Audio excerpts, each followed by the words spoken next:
नमस्कार प्यारे विद्यार्थियों। वैदिक सभ्यता हम पढ़ रहे थे और वैदिक सभ्यता में हमने अर्ली वैदिक एज यानी कि पूर्व वैदिक काल या हम कहें ऋग्वैदिक काल का जो है राजनीतिक जीवन, सामाजिक जीवन देख लिया था। और हम पिछली क्लास में आर्थिक जीवन भी स्टार्ट कर दिया था और आज जो है हम आर्थिक जीवन को पूरा कर लेंगे, है ना। काफ़ी महत्वपूर्ण है और ये आशा भी मैं रख रहा हूँ कि आपको आर्थिक जीवन अच्छा लगेगा। ये पूरी क्लासें अच्छी लग रही होंगी।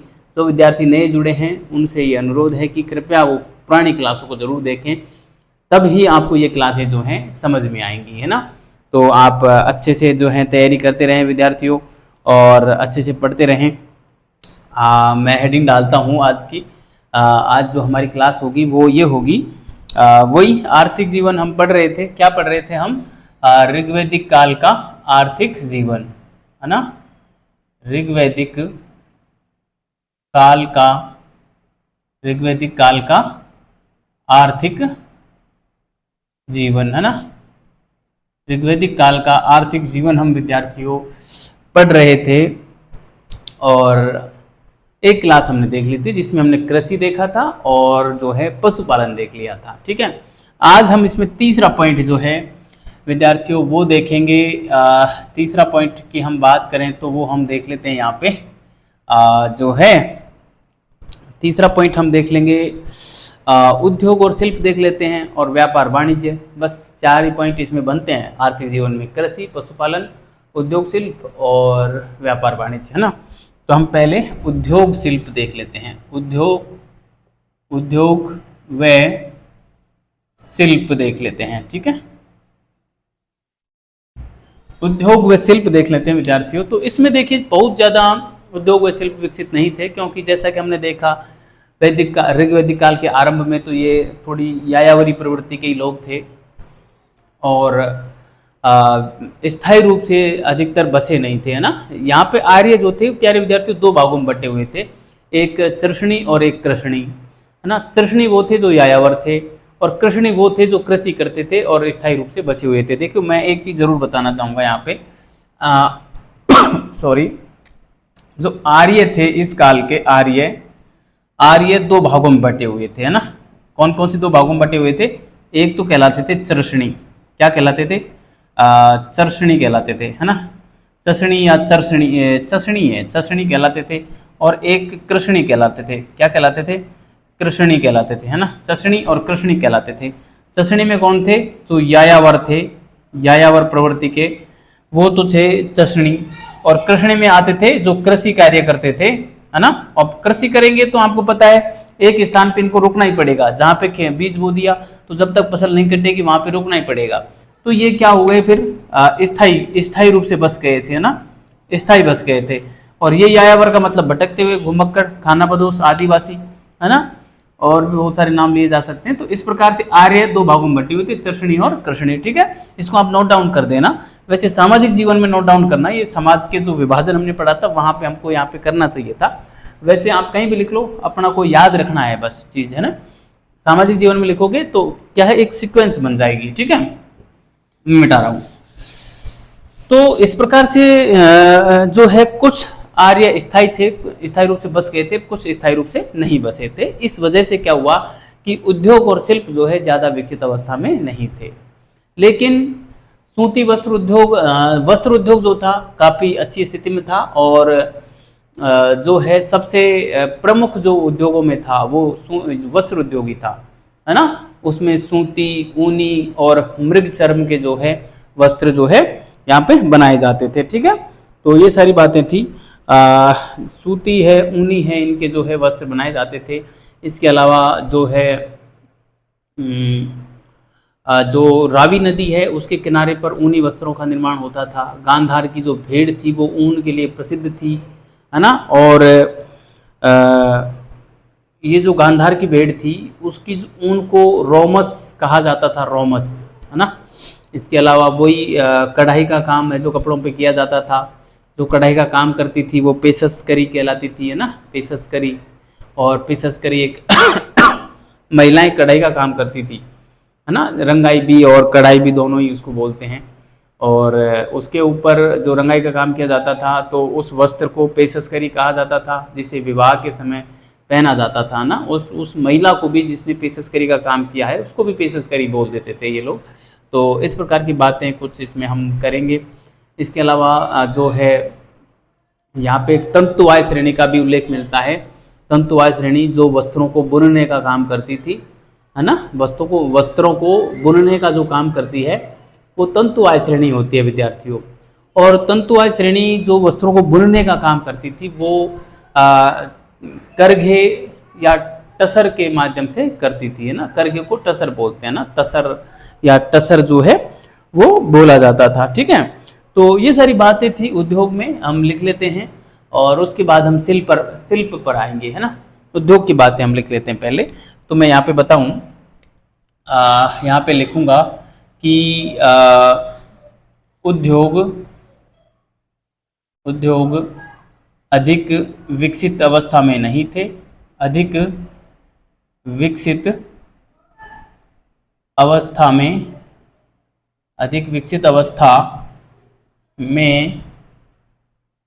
नहीं थे, है ना, अधिक विकसित अवस्था में नहीं थे। उद्योग अधिक विकसित अवस्था में नहीं थे।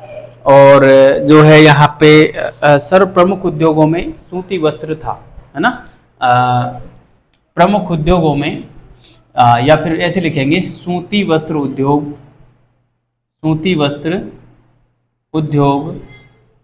सर्व प्रमुख उद्योग था।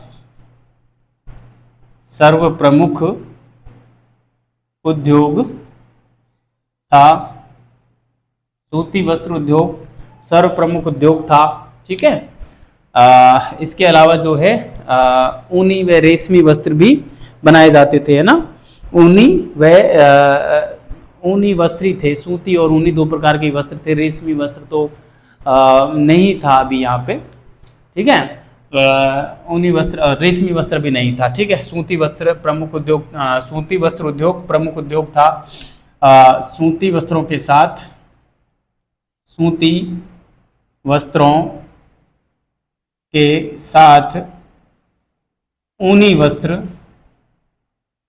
ऊनी वस्त्र भी बनाए जाते थे, है ना।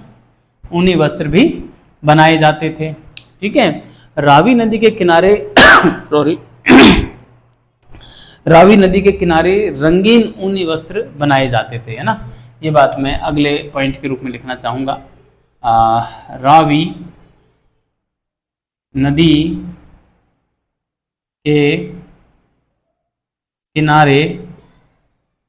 नदी के किनारे रंगीन ऊनी वस्त्र बनाए जाते थे। रंगीन ऊनी वस्त्र बनाए जाते थे, है ना। रंगीन ऊनी वस्त्र जो है बनाए जाते थे, है ना। रावी नदी के किनारे रंगीन ऊनी वस्त्र बनाए जाते थे। एक बात हो गई ये। इसके अलावा मैं बताऊं आपको, जो है ये लोग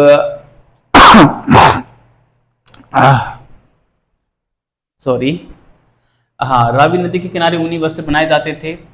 और अगली बात हम यहाँ पे लिख सकते हैं, जो गांधार था। अभी ये गांधार और जो कंबोज वगैरह है ये उधर पाकिस्तान के उत्तर में पड़ते हैं अभी, है ना, भारत के उत्तर पश्चिम में। गांधार की जो है भेड़ प्रसिद्ध थी, है ना।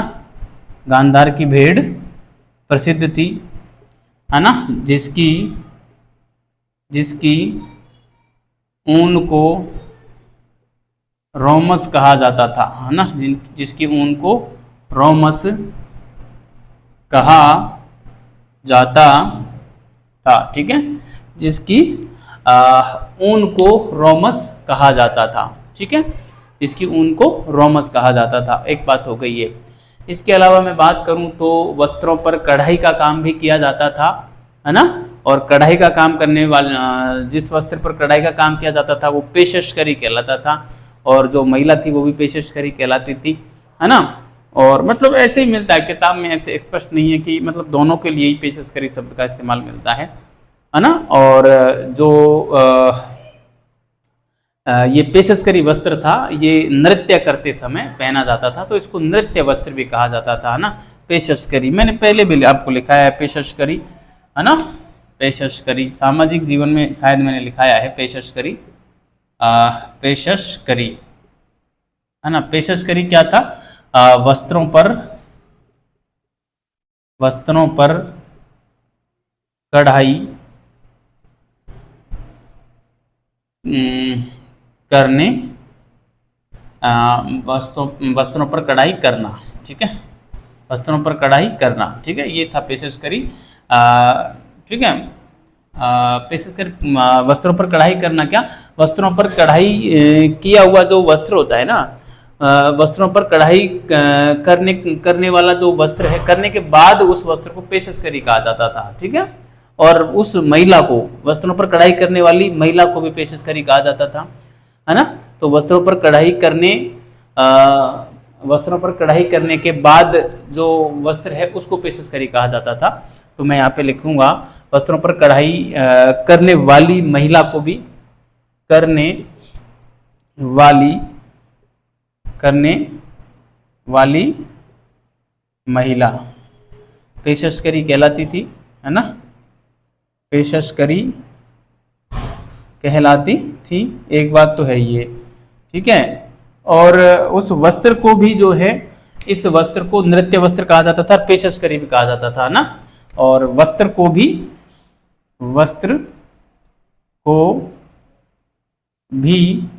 पेशकरी, पेशस था वैसे इसका नाम, वस्त्र का नाम है ना, पेशस था, मैंने आपको सामाजिक जीवन में लिखाया है ना। वस्त्र को भी पेशस या जो है पेशकरी भी, कई किताबें लिख देती हैं, लेकिन आपको इस प्रकार का सवाल आ जाए ना, दोनों प्रकार के, जैसे पेशकरी क्या है, उसमें महिला दे रखा होगा या वस्त्र दे रखा होगा, दोनों में से कोई एक ही होगा, ऐसे कंट्रोवर्सी वाला नहीं होगा, ठीक है। तो आप एक ही जगह जाना, और दोनों भी हो तो आप जो है पेशकरी वस्त्र पे ही जाना, पेशस या पेशकरी, ठीक है। वस्त्र था एक प्रकार का, और वस्त्र को भी पेशस या पेशकरी कहा जाता था, ठीक है। दोनों आए तो इसको आप सही मानना, इस वाले को, नीचे वाले को ना।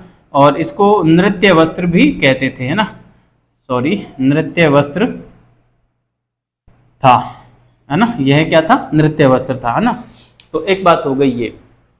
इसके अलावा तंतुवाय श्रेणी का उल्लेख मिलता है, तंतुवाय श्रेणी, है ना, तंतुवाय श्रेणी का उल्लेख जो है वो मिलता है, तंतुवाय श्रेणी, ठीक है, तंतुवाय श्रेणी का उल्लेख मिलता है। क्या काम करती थी तंतुवाय श्रेणी विद्यार्थियों? तो तंतुवाय जो श्रेणी थी, तंतुवाय श्रेणी यह जो है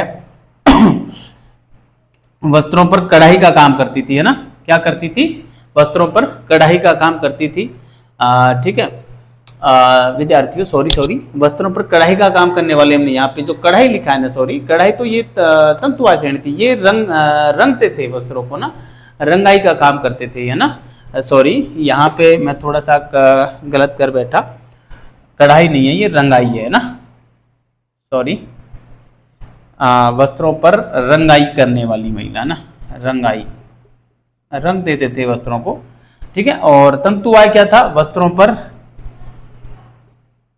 पर कढ़ाई करने वाली श्रेणी, वस्त्रों पर कढ़ाई करने वाली श्रेणी, ठीक है, क्या कहलाती थी, तंतुवाय श्रेणी कहलाती थी। और जो तंतुवाय श्रेणी थी, यह कढ़ाई का काम जो करती थी, किससे करती थी, टसर से करती थी, टसर या करघे से, है ना, टसर भी मिलता है, टसर या करघे से कढ़ाई का काम किया जाता था, ठीक है। तसर या करघे से कढ़ाई का जो काम है वो किया जाता था, ठीक है। एक बात हो गई है सॉरी तो ये विद्यार्थियों जो हमारा वस्त्र उद्योग था वो यहाँ पे पूरा होता है, वस्त्रों से संबंधित इतना ही था, और कोई खासा उद्योग यहाँ पर ऐसे प्रचलित थे नहीं, है ना, उद्योगों का मामला इतना ही था। अब मैं बात करता हूँ शिल्प पे, है ना, हेडिंग जमाते हम, हेडिंग क्या, शिल्प की बात कर लेते हैं यहाँ पे, शिल्प, है ना। तो शिल्प में जो तक्षण कला थी वो काफी मजबूत थी, तक्षण कला, है ना, तक्षण कला, यह जो था सबसे विकसित कला थी, है ना। तक्षण कला सबसे विकसित कला थी, मैं यहाँ पे लिखना चाहूंगा सबसे विकसित कला थी यह, है ना, सबसे विकसित कला थी तक्षण कला। एक तो सबसे विकसित कला थी।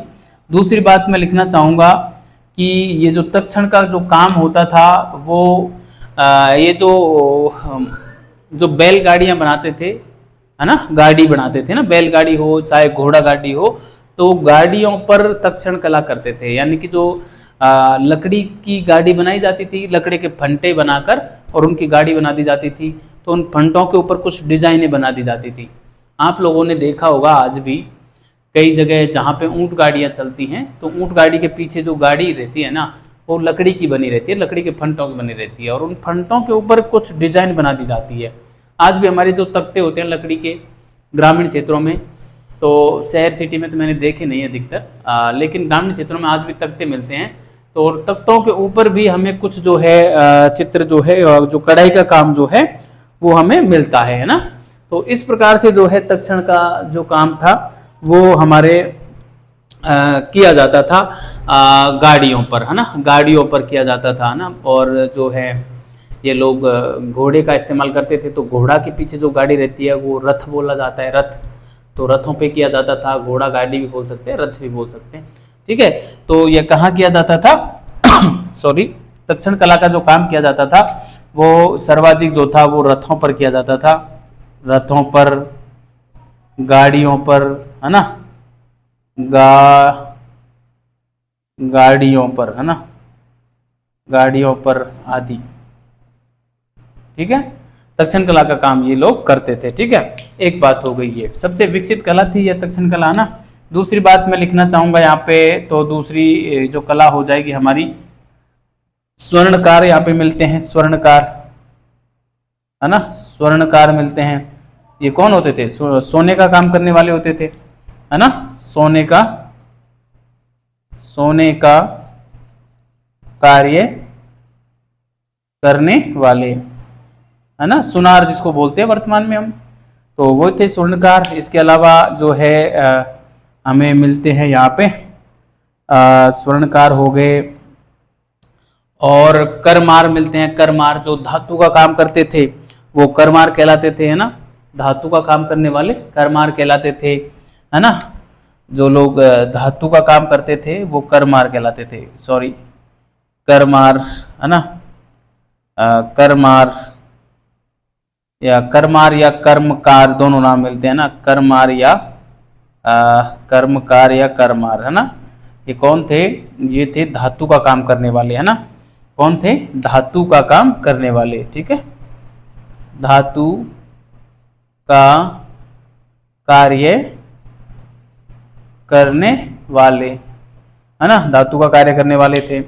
इसके अलावा मैं बात करूं तो यहाँ पे हमको एक नाम मिल सकता है चर्मकार का। चर्मकार ये काफी ठीक स्थिति में था। चर्मकार मतलब चमड़े का काम करने वाले, है ना, चमड़े का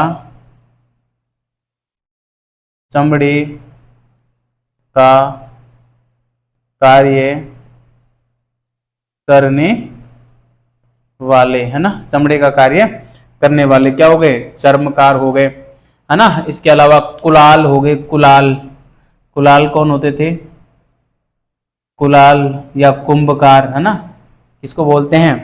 जो मृद भांड बनाने वाले को कुम्हार को बोलते हैं ना, मृद भांड बनाने वाले, है ना, मिट्टी का कार्य करने वाले, मिट्टी के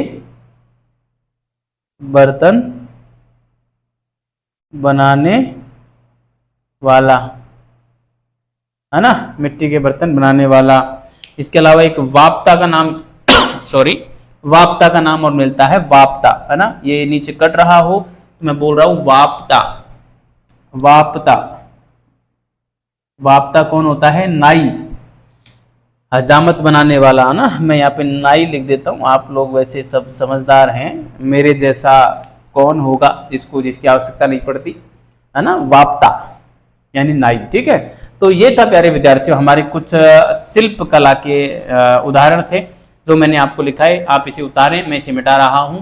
ठीक है, अच्छे से ध्यान रखना, यहां से सवाल बन जाता है कई बार। ठीक है, ये विशेषताओं से बनता है सवाल। ठीक है, इनको आप ध्यान रखना। मैं इसे मिटा रहा हूं और ये हमारे उद्योग और शिल्प पूरे होते हैं विद्यार्थियों। अब हम व्यापार वाणिज्य की ओर आते हैं। ठीक है, व्यापार वाणिज्य की ओर आते हैं। मैं इसको मिटा रहा हूं, आप इसका स्क्रीनशॉट ले लें। चौथे पॉइंट के रूप में अब हम जो है व्यापार वाणिज्य की हम बात करेंगे।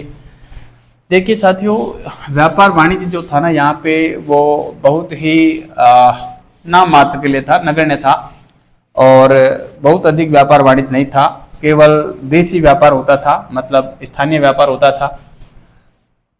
और उसका भी माध्यम कुछ इस प्रकार से था कि जलीय मार्ग से व्यापार नहीं होता था, स्थलीय मार्ग से ही व्यापार होता था। एक शहर से दूसरे शहर, एक गांव से दूसरे गांव, गांव से शहर, है ना, इस प्रकार का व्यापार होता था। और जो है व्यापार में कुछ वस्तुएं थी, जैसे चमड़े की वस्तु हैं और कुछ कपड़ा है ना, जैसे पहिया वगैरह बनाते थे, गाड़ी बनाते थे, रथ वगैरह बनाते थे, तो कुछ इनका थोड़ा बहुत व्यापार हो जाया करता था। इतना ही था, विदेश व्यापार नहीं था। और व्यापार का जो माध्यम था विद्यार्थियों, वो माध्यम था इनका जो है गाय के माध्यम से करते थे। मैंने पहले भी लिखाया है आपको जब गाय पढ़ाया था। और ये लोग जो है, एक निष्क का नाम मिलता है, निष्क के बारे में दो तीन बातें हैं। और एक नाम हिरण्यपिंड का मिलता है और एक मण का मिलता है। ये चार चीज़ों के नाम मिलते हैं जिनके माध्यम से ये व्यापार विनिमय करते थे, या जो वस्तु विनिमय था एक तरीके से, क्योंकि ये मुद्रा तो थी, हिरण्यपिंड एक प्रकार की मुद्रा थी, है ना। और निष्क भी कुछ लोग कहते मुद्रा थी, कुछ लोग कहते हार थी, कुछ लोग कहते ये सोने का एक मानक था जिसके माध्यम से वस्तु विनिमय होता था। विविधता है, लेकिन जो भी बातें हैं हम सारी डिटेल से पढ़ने वाले हैं। और बस यही सारी चीज़ें थी, इसमें ज़्यादा कुछ था नहीं। व्यापार वाणिज्य जो था वो बहुत ही कमज़ोर स्थिति में था, है ना। मैं लिख देता हूँ। ठीक है, चौथे पॉइंट के रूप में हम बात करेंगे व्यापार वाणिज्य की, है ना। व्यापार वाणिज्य, है ना। व्यापार वाणिज्य कैसी स्थिति में था विद्यार्थियों? बात करें, सबसे पहले बहुत ही कमजोर स्थिति में था, बहुत कमजोर स्थिति में था। ठीक है, बहुत ही कमजोर स्थिति में था। और सॉरी, बहुत ही कमजोर स्थिति में था। और जो है स्थानीय व्यापार होता था, है ना। स्थानीय व्यापार होता था, है ना। स्थानीय व्यापार होता था जो कि स्थलीय, जो कि स्थलीय मार्गों से, जो कि स्थलीय मार्गों से होता था, जो कि स्थलीय मार्गों से होता था। और जलीय मार्ग का प्रयोग नहीं होता था, है ना। जलीय मार्ग का प्रयोग, जलीय मार्ग का प्रयोग नहीं होता था, है ना। जलीय मार्ग का जो प्रयोग था वो बिल्कुल भी नहीं होता था। ठीक है, तो ये बात हो गई व्यापार वाणिज्य की। इसके अलावा हम बात करें तो जो है किन किन वस्तुओं का व्यापार होता था। देखो मतलब व्यापार जो था स्थानीय था, है ना। इसलिए ये जो अर्थव्यवस्था थी ग्रामीण अर्थव्यवस्था थी, है ना। यह अर्थव्यवस्था ग्रामीण अर्थव्यवस्था थी, है ना। यह अर्थव्यवस्था कैसी थी? ग्रामीण अर्थव्यवस्था थी, है ना। ग्रामीण अर्थव्यवस्था थी, है ना। यह व्यवस्था ग्रामीण अर्थव्यवस्था थी। ठीक है, बाह्य व्यापार नहीं होता था, है ना।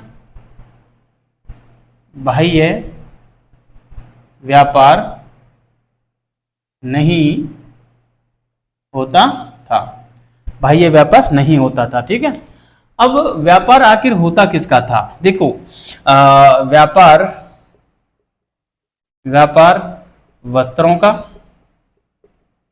वस्त्रों का, चमड़े की वस्तुओं का, है ना, चमड़े की वस्तुओं का, वे कुछ जो रथ वगैरह होते हैं उनका भी होता ही होगा, क्योंकि सीधी सी बात है प्रत्येक व्यक्ति तो तक्षण कला में दक्ष था नहीं, है ना। प्रत्येक व्यक्ति तो मृदभांड बनाता नहीं होगा, प्रत्येक व्यक्ति तो आभूषण वगैरह बनाता नहीं होगा। तो जो दैनिक आवश्यकता की वस्तुएं हैं, सीधी सी बात है उनका लेन देन होता होगा जरूर, है ना। तो उनको तो हमें लिखने की आवश्यकता नहीं है, लेकिन हम प्रमुख चीजें जैसे वस्त्रों का है, चमड़े का है और रथ वगैरह लिख सकते हैं यहाँ पे, है ना। रथों का आदि व्यापार होता था, है ना।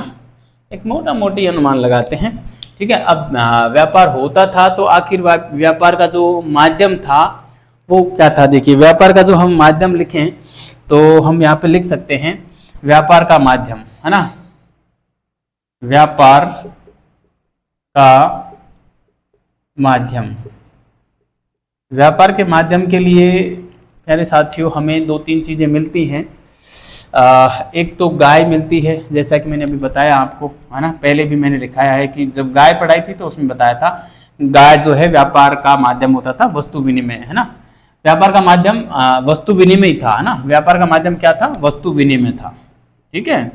वस्तु विनिमय, वस्तु विनिमय मैंने आपको कल बताया था, कल या पिछली क्लास में, हाँ पिछली क्लास में बताया। वस्तु विनिमय का मतलब होता है कि कोई वस्तु देकर और किसी वस्तु को उसके बदले में लेना, है ना। जैसे आज भी ग्रामीण क्षेत्रों में सब्जी बेचने के लिए कोई आता है तो गांव की महिलाएं कुछ अनाज लेके जाती हैं और अनाज को उसको दे देती हैं और उसके बदले सब्जी ले आती हैं। उस अनाज को वर्तमान में कीणा बोला जाता है, कीणा, है ना। तो इस प्रकार से ये जो है ये वस्तु विनिमय बोलते हैं इसको, है ना। तो यही होता था। ऐसा वस्तु विनिमय क्यों होता था, क्योंकि मुद्रा तो थी यहाँ पे, हिरण्य पिंड जैसे मुद्रा का नाम मिलता है, हिरण्य पिंड। और निष्क का भी कुछ लोग कहते हैं एक मुद्रा थी, कुछ लोग जो मण है उसको भी मुद्रा बताते हैं, लेकिन मुद्रा का जो मूल्य था वो तय नहीं था। मुद्रा का मूल्य तो बहुत बाद में तय होगा, है ना। ब्रिटिश काल में जाके तय हुआ माना जाता है मुद्रा का मूल्य, ठीक है। तो एक तो था व्यापार का माध्यम गाय थी। दूसरे नंबर पे निष्क की बात करते हैं, निष्क, है ना। तीसरे नंबर पे बात करते हैं हिरण्य पिंड, हिरण्य पिंड, है ना। और चौथे नंबर पे बात करते हैं मण, मण, है ना। ये थी, ठीक है। चौथे नंबर पे बात करते हैं मण की, ठीक है। तो ये था प्यारे विद्यार्थियों। इसमें अब हम देखें तो गाय को तो हम पढ़ ही चुके हैं, विस्तृत रूप से पढ़ चुके हैं, लेकिन इनके बारे में मैं थोड़ा सा बताना चाहूंगा। जैसे निष्क है, निष्क के बारे में दो तीन धारणाएं प्रचलित है विद्यार्थियों। एक धारणा तो ये है कि कुछ लोग ये कहते हैं कि निष्क जो है सोने का हार होता था, है ना। कुछ लोग क्या मानते हैं कि यह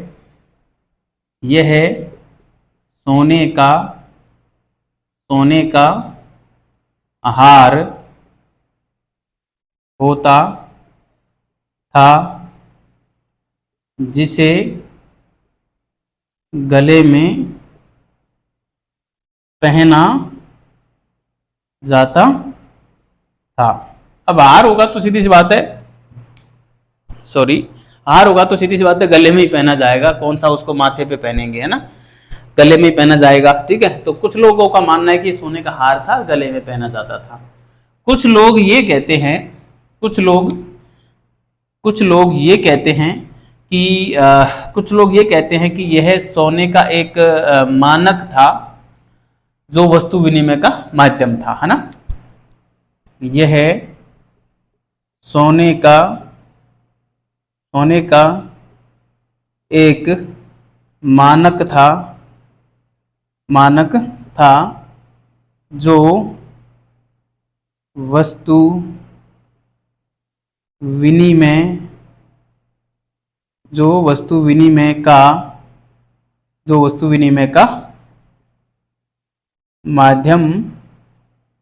जो वस्तु विनिमय का माध्यम था, कुछ लोगों का मानना ये भी है। और यह जो है सर्वमान्य मत माना जाता है ना। मैं यहाँ पे लिख सकता हूं सर्वमान्य मत, है ना। सर्वमान्य मत, है ना। सर्वमान्य मत, ये जो मत है ये सर्वमान्य मत माना जाता है, ठीक है विद्यार्थियों। इसके अलावा हम बात करें, एक और मत चलता है डी आर भंडारकर का सॉरी, डॉक्टर भंडारकर का एक मत और चलता है विद्यार्थियों। वो मत ये है कि वो कहते हैं कि यह एक सोने की मुद्रा थी और जिसके ऊपर हार का चित्र बना हुआ था, है ना। डॉक्टर भंडारकर क्या कहते हैं कि यह सोने की एक मुद्रा थी, यह सोने की एक मुद्रा थी जिस पर हार का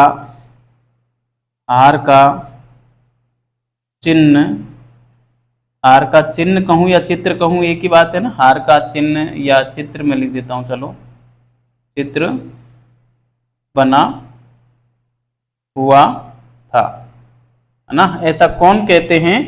यह मत है डी आर भंडारकर का, है ना। ऐसा कि किसका मत है? डी आर डॉक्टर भंडारकर, है ना। डॉक्टर भंडारकर महोदय का मानना है कि यह एक सोने की मुद्रा थी जिस पर हार का चिन्ह या चित्र बना हुआ था।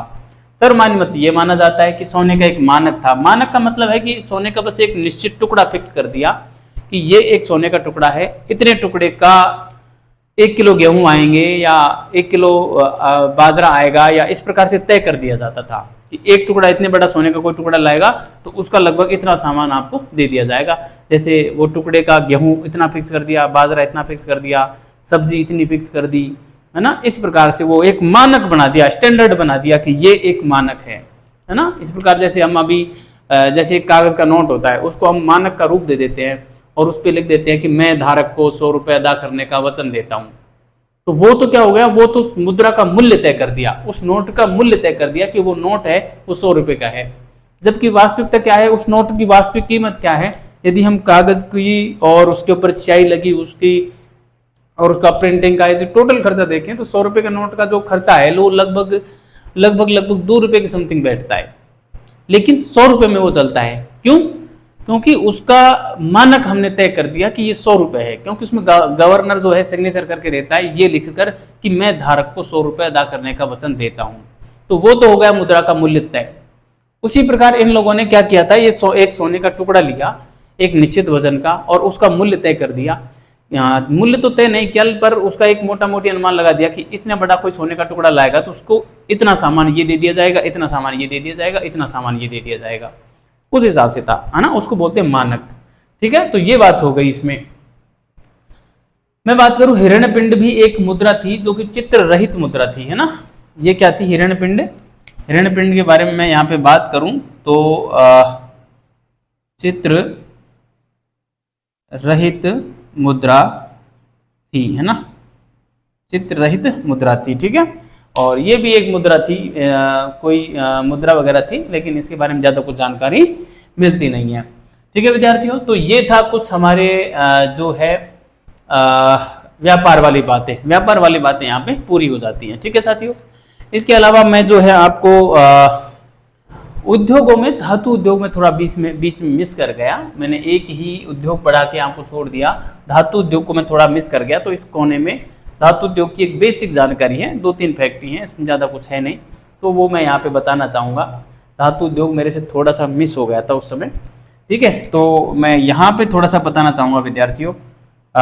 ये हमारा धातु उद्योग हो गया ना। सेकंड नंबर पे हम डाल देना, 1 नंबर पे हमने वो डाला था वस्त्र उद्योग और दूसरे नंबर पे हम डाल देते हैं धातु उद्योग डाल देते हैं। ठीक है, तो धातु उद्योग में जो था बहुत अधिक काम था नहीं। हमें धातुओं में जो है सबसे पहले हम ले सोना, तो सोने के जो है सर्वाधिक आभूषण बनाए गए थे, है ना। सर्वाधिक आभूषण किसके थे? सोने के थे, है ना। सोने के सर्वाधिक आभूषण थे, सोने के, है ना। सर्वाधिक आभूषण, है ना, सर्वाधिक आभूषण थे, सोने के सर्वाधिक आभूषण थे। सोने को क्या बोलते थे? हिरण्य, है ना। सोने को हिरण्य बोला जाता था। ठीक है, एक बात हो गई, ये सोना हो गया। इसके अलावा मैं बात करूं जो है अयस्की, अयस, अयस एक नाम मिलता है ऋग्वेद में, है ना। लेकिन अब अयस क्या था ऐसा एग्जैक्ट पता नहीं है, लेकिन कुछ लोगों का मानना है कि अयस ताम्र था और कुछ लोग मानते हैं कि यह कांस्य था, है ना। कुछ लोग तो अयस को जो है ताम्र मानते हैं और कुछ लोग कांस्य मानते हैं। सर्वाधिक उपकरण जो बने थे वो अयस के बने थे, ये ध्यान रखना, है ना। तो मैं इसमें लिखना चाहूंगा कुछ लोग इसे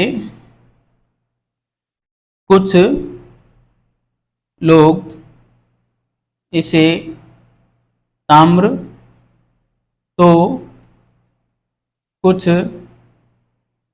कांस्य मानते हैं, कांस्य मानते हैं, ठीक है।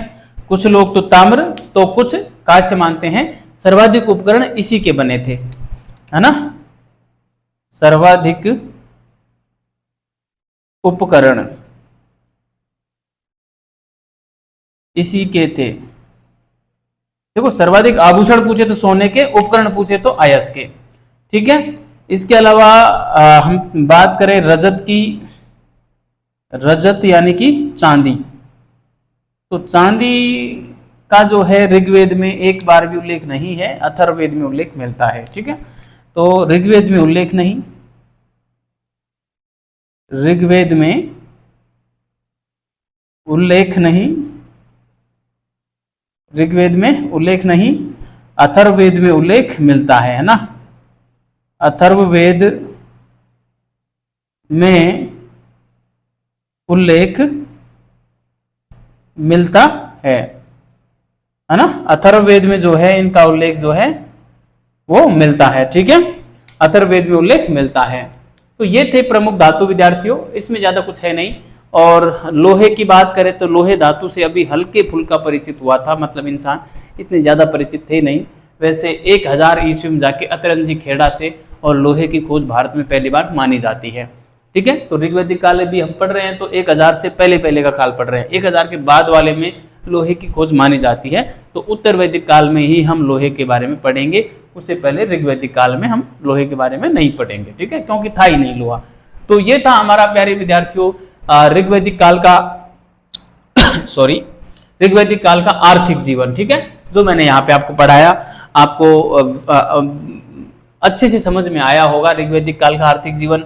यहाँ से सवाल बनता है विद्यार्थियों, इसको आप अच्छे से तैयार करके रखना।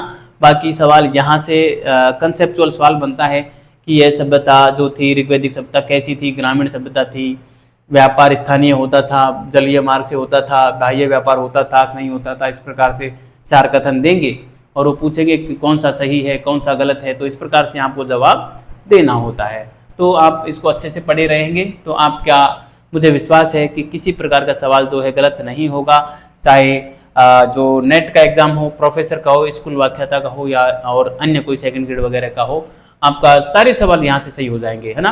क्योंकि आजकल जो है ना इस प्रकार का ट्रेंड बन गया है कि एग्जाम छोटी हो या बड़ी, सवाल का लेवल लगभग वही रहता है। केवल नेट को यदि मैं छोड़ दूं तो, क्योंकि नेट का लेवल कुछ एक्स्ट्रा ही होता है। बाकी आरपीएससी असिस्टेंट प्रोफेसर का एग्जाम हो या स्कूल व्याख्याता का हो, दोनों ही पेपरों में लगभग 30% सवाल ऐसे आते हैं जिनका लेवल बहुत अच्छा होता है, और करीब जो है 10% ऐसे आते हैं जो किसी को हवा ही नहीं लगती कि पता नहीं कहाँ से आए हैं, और 60% पेपर लगभग कॉमन होता है जो हर कंटेंट से आपको उसका जो क्वेश्चन है मिल जाते हैं। 60% तो लगभग सभी से मिल जाते हैं। उसी प्रकार अपने से यहाँ से 70 से प्लस कंटेंट यहाँ से मिल जाएगा आपको, क्योंकि 60% तो कॉमन ही है। उसके अलावा जो 30% जो हार्ड आता है ना, उसमें से भी करीब 15% पेपर अपन फंसाएंगे, तो 60 और 15 75% सीधा निकल जाता है। और जो अत्यंत हार्ड आता है वहां से भी, क्योंकि अपन डिटेल में खूब पढ़ रहे हैं, तो 2-4% वहां से फंसा लेंगे तो 80% पेपर अपने यहाँ से पक्का आ जाएगा। इसलिए मैं बार बार कहता हूँ कि आपको किसी प्रकार की पुस्तक पढ़ने की आवश्यकता नहीं है, आप बस इसी तैयार करें। इसे पूरा तैयार कर लेते हैं, पूरा याद हो जाता है तो आप पुस्तकों पे जा सकते हैं, वरना आवश्यकता नहीं है। चलो मैं आज जो है ऋग्वैदिक काल का जो धार्मिक जीवन है उसको थोड़ा सा स्टार्ट कर लेते हैं, उसकी कुछ चंद विशेषताएं लिख लेते हैं। बाकी क्लास का टाइम तो लगभग हो चुका है, ठीक है, मैं थोड़ा सा स्टार्ट कर लेते हैं, ठीक है। तो ऋग्वैदिक काल का धार्मिक जीवन, धर्म और दर्शन के नाम से आप हेडिंग डाल दें, ऋग्वैदिक काल का धर्म व दर्शन, ठीक है। काफी अच्छा टॉपिक है और वहाँ से फैक्चुअल सवाल कम आते हैं, कंसेप्चुअल सवाल अधिक आते हैं, क्योंकि मामला पूरा कंसेप्ट का है। आर्थिक जीवन में तो फिर भी थोड़ा सा फैक्ट हो जाता है। ठीक है, तो मैं यहाँ पे लिखना चाहूँगा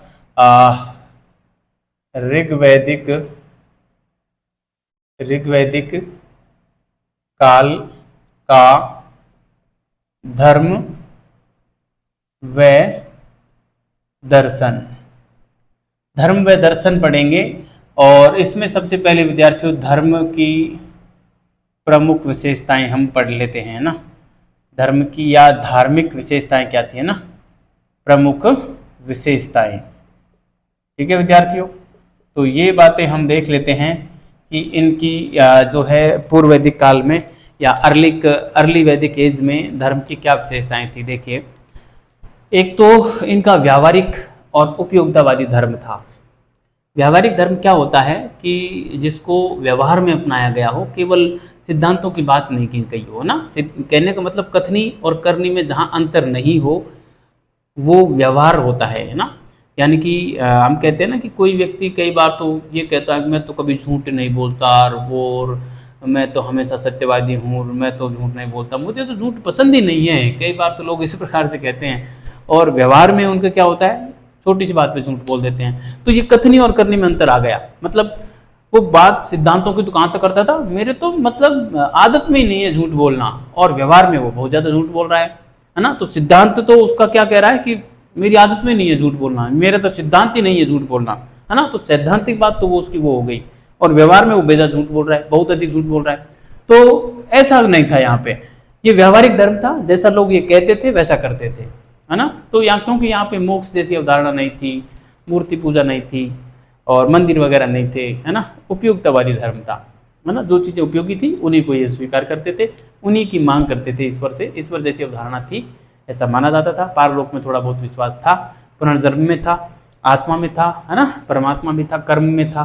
ठीक है, लेकिन परमात्मा का एग्जैक्टली नहीं मिलता, लेकिन आत्मा का मिलता है, और पारलोक का भी मिलता है हल्का फुल्का, लेकिन मोक्ष का नहीं मिलता, बिल्कुल भी नहीं मिलता, है ना। इसके अलावा यहाँ पे जो है, जो पुरोहित वर्ग था, काफ़ी प्रभावशाली वर्ग था पुरोहित वर्ग। ऋग्वेद में 7 प्रकार के ब्राह्मणों की जानकारी मिलती है, और जो पुरोहित वर्ग था वो जो है पूजा के रूप में यज्ञ है, प्रार्थना है, और स्तुति वगैरह इन लोगों से करवाता था, है ना।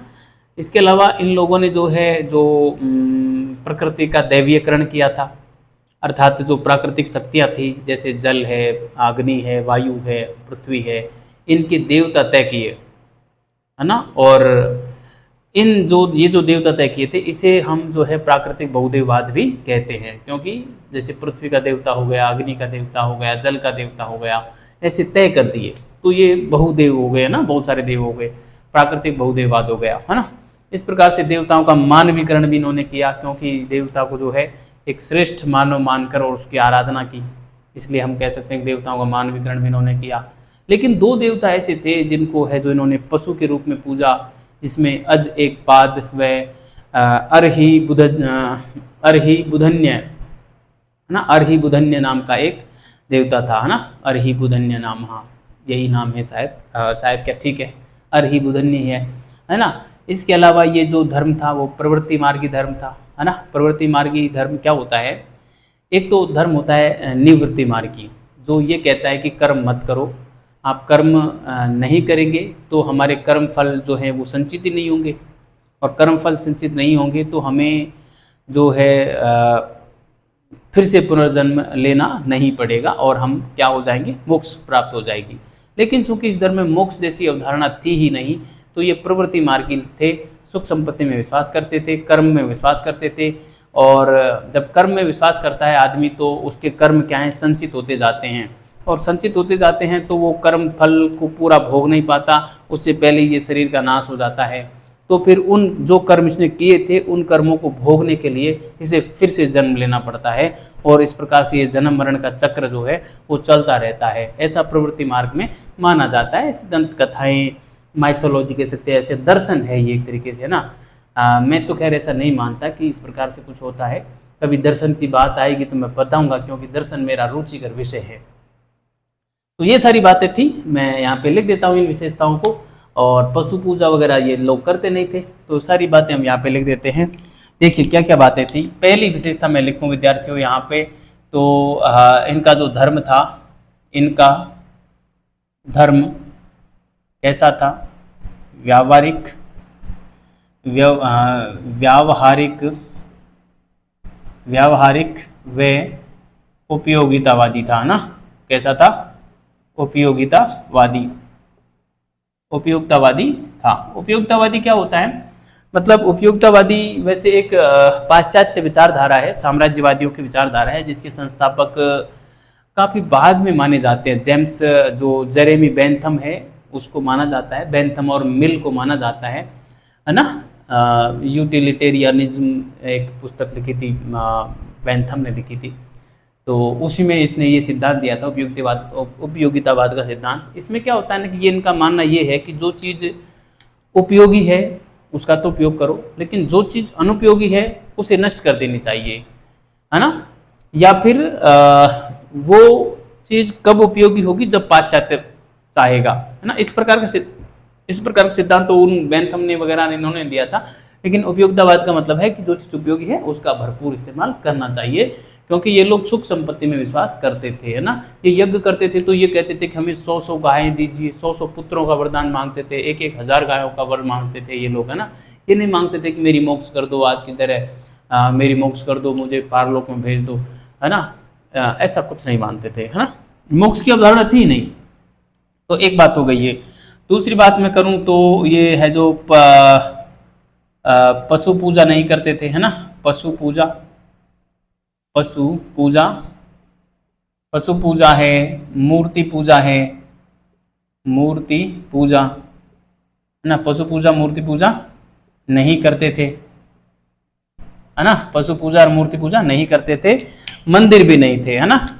मंदिर भी नहीं थे, ठीक है। मंदिर भी नहीं थे, मंदिर भी नहीं थे, ठीक है। इसके अलावा लेकिन जो पुजारी वर्ग था वो काफी प्रभावी स्थिति में था, है ना। पुरोहित वर्ग, पुरोहित वर्ग प्रभावी था, जो कि पूजा के नाम पर, जो कि पूजा के नाम पर क्या क्या करवाता था? यज्ञ, स्तुति, प्रार्थना आदि संपादित करवाता था, आदि संपादित करवाता था, है ना। इतने सारे काम जो है वो करवाता था। ऐसा हमें क्यों मानना पड़ता है? क्योंकि ऋग्वेद में हमें 7 प्रकार के ब्राह्मणों की जानकारी मिलती है ना। ऋग्वेद में मैं तीसरे नंबर पर लिखना चाहूंगा,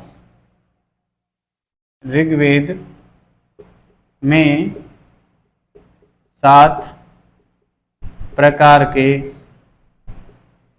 ब्राह्मणों की जानकारी मिलती है ना।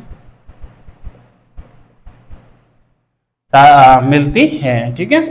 ऋग्वेद में कितने प्रकार के ब्राह्मण मिलते हैं? 7 प्रकार के ब्राह्मण मिलते हैं, ठीक है। इसके अलावा मैं बात करूं चौथे पॉइंट के रूप में कि इन्होंने जो है देवताओं का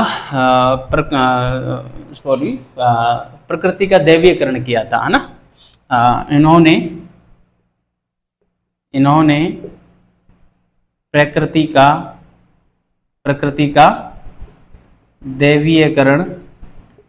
दैवीकरण किया था, प्रकृति का दैवीकरण किया था, अर्थात प्राकृतिक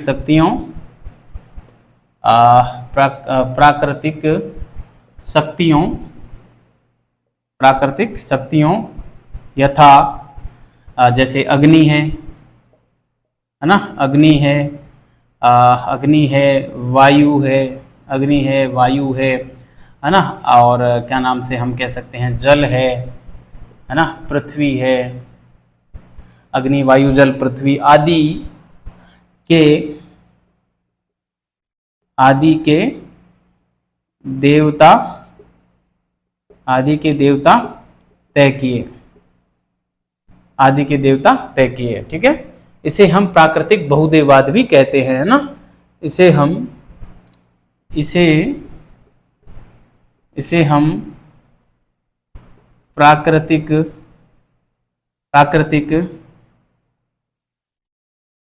बहुदेववाद भी कहते हैं, इसे हम प्राकृतिक बहुदेववाद भी कहते हैं। ठीक है, तो ये पूछते हैं कि प्राकृतिक बहुदेववाद क्या है ना। इस प्रकार से सवाल जो है ये बन जाता है कई बार। ठीक है, तो आप इसे विशेष रूप से ध्यान रखें कि प्राकृतिक बहुदेववाद क्या है। ठीक है, इसके अलावा इन्होंने देवताओं का मानवीकरण भी किया, है ना। हम यहाँ पे कह सकते हैं कि देवताओं का मानवीयकरण भी किया, देवताओं का मानवीकरण भी किया। अर्थात क्या किया, अर्थात देवताओं को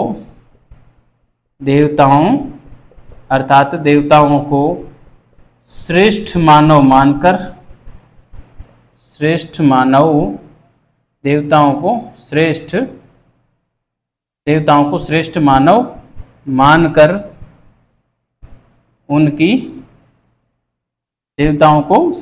मानकर उनकी आराधना की, है ना।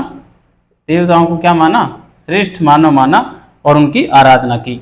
ठीक है, तो इसलिए इसे क्या कहा जाता है, देवताओं का मानवीकरण करना कहा जाता है। लेकिन दो देवता ऐसे थे जिनको पशु के रूप में पूजा, मगर इसी में लिखेंगे हम, मगर दो देवताओं को पशु के रूप में पूजा, है ना। दो देवता कौन थे, अर्हि बुधन्य, है ना, अर्हि बुधन्य, और दूसरा था अज एक पाद, ठीक है। ये दो देवता थे जिनको पशु के रूप में पूजा जाता था, अज एक पाद और अर्हि बुधन्य। ठीक है, तो ये था प्यारे विद्यार्थियों हमारे जो है प्रमुख विशेषताएं इनकी जो हमने यहाँ पे देखी। ठीक है, देवताओं का मानवीकरण किया जाना, देवताओं का जो है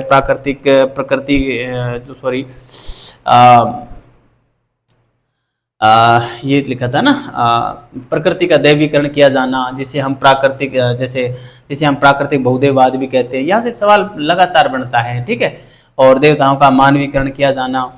अंत में एक बात और लिखेंगे, ये लोग जो थे प्रवृत्ति मार्गी थे, है ना। कैसे थे, यह प्रवृत्ति मार्गी धर्म था, प्रवृत्ति मार्गी धर्म था, जिसमें कर्म करने पर बल दिया जाता है, जिसमें कर्म करने पर बल दिया जाता है, जिसमें कर्म करने पर बल दिया जाता है, एक बात। ठीक है, और इस समय जो था, देखो जो निवृत्ति मार्ग होता है ना, उसमें कर्म करने पर बल नहीं दिया जाता। जैसे जो जैन धर्म है, बौद्ध धर्म है, ये दोनों ही निवृत्ति मार्गी हैं, कर्म करने में ज्यादा विश्वास नहीं करते। इनका मानना है कि कर्म करेंगे तो कर्म फल संचित होंगे, कर्म फल संचित होंगे तो उन्हें भोगने के लिए फिर से जन्म लेना पड़ेगा, है ना। लेकिन यहाँ पे जो है अभी कर्म करने पर बल दिया जाता था, और जो है सुख संपत्ति में ये लोग विश्वास रखते थे। कर्म करने पर बल देंगे तो सुख संपत्ति में विश्वास रखेंगे, सीधी सी बात है ना। तो सुख संपत्ति में जो है विश्वास रखते थे, सुख संपत्ति में विश्वास रखते थे, है ना, सुख संपत्ति में विश्वास रखते थे। और इनकी जो विशेषता थी वो ये थी कि मोक्ष की अवधारणा से यह परिचित नहीं थे, है ना।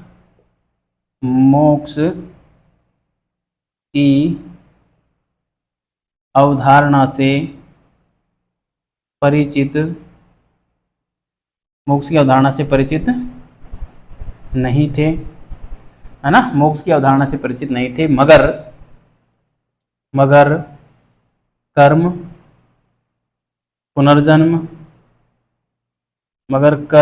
पुनर्जन्म, व आत्मा से परिचित थे।